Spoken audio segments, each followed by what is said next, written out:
Time check 10 PM at ito na rin yung huling araw ko o last day ko sa trabaho dahil mamaya fly out na tayo para umuwi na naman at mag day off ng 7 days, tapos relax, chill bago tayo bumalik ulit sa trabaho.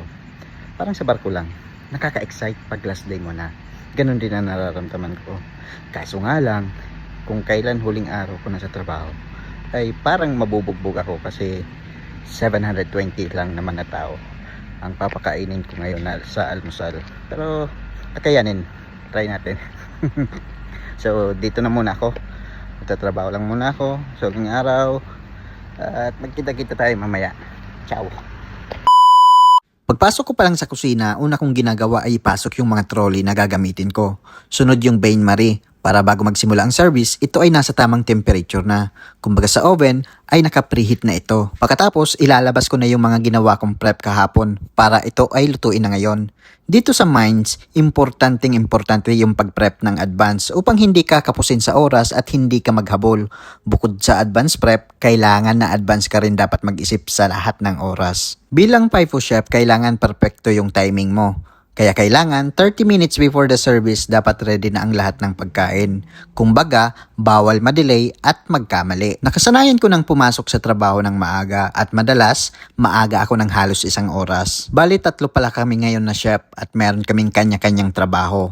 Yung isa, in charge sa pastry. Lahat ng cakes, muffins, cookies, mousse at iba pang mga dessert ay siya ang tumitira. Yung isa naman siya ang in charge sa crib or lahat ng cold foods. Ako naman ang tagaluto ng breakfast at mag-isa lang ako niyan. Minsan kapag maaga kami nakakatapos sa section namin, pwede kang tumulong sa ibang chef. Pero hindi lahat ng chef ganyan ang mindset. Kapag dinner service naman, yung isang chef in charge sa wet dishes, yung isa naman sa dry dishes, at yung pangatlo, siya yung in charge sa crib dahil yung crib namin, dinner at breakfast service yun dahil wala kaming lunch service. Kaya yung mga minero, usually linalagay nila sa takeaway container yung pagkain sa crib para yun ang gawin nilang lunch. Bukod sa 3 chef, meron din kaming 3 general assistant or kitchen hand na kung saan sila ang in charge sa paghuhugas, setup ng crib at dining area, gumawa ng sandwiches, magpack ng grab and go at marami pang iba. Alam nyo ba, malaking pagkakaiba talaga ng pagiging chef sa restaurant or hotel kumpara sa pagiging FIFO chef dito sa mining. Noong nasa restaurant at hotel pa ako, ang focus namin talaga is quality, plating at consistency. Kailangan perfect ang presentation. Isang maliit na mali sa plating, mapapansin agad ng guest. Fine dining man o casual dining. Importante ang creativity at customer experience. Sa hotel naman, bukod sa a la carte, may buffet, events, function. Kailangan mabilis, organize at kaya mo mag-handle ng iba't ibang menu in one shift. Pero iba ang mundo ng FIFO. Dito sa FIFO, hindi lang quality ang laban. Volume talaga. Imagine cooking for hundreds, minsan thousands of worker araw-araw. Hindi pwedeng mapagod ka lang. Kailangan consistent ka pa rin hanggang sa huling batch. Sa restaurant, pwede ka mag-focus sa isang dish. Dito sa FIFO, sabay-sabay ang production. Breakfast, crib, dinner, at pack meals. Hindi masyadong about sa fancy plating pero sobrang importante ang timing, food safety, at efficiency. Kasi ang mga kumakain dito mga pagod sa 12-hour shift. Ang pagkain nila, yan ang comfort nila.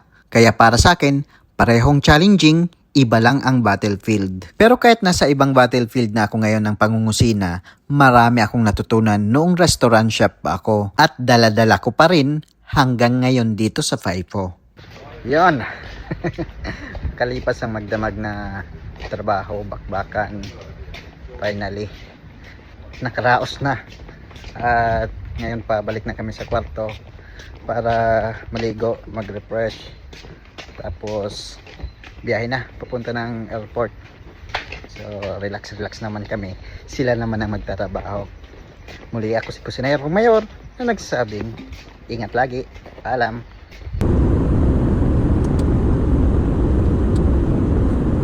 Kusinero Mayor ang kasama nyo sa biyaheng masaya. Sumama kayo, sumama ka sa biyahe. Dito masaya kay Kusinero Mayor ay panalo ka.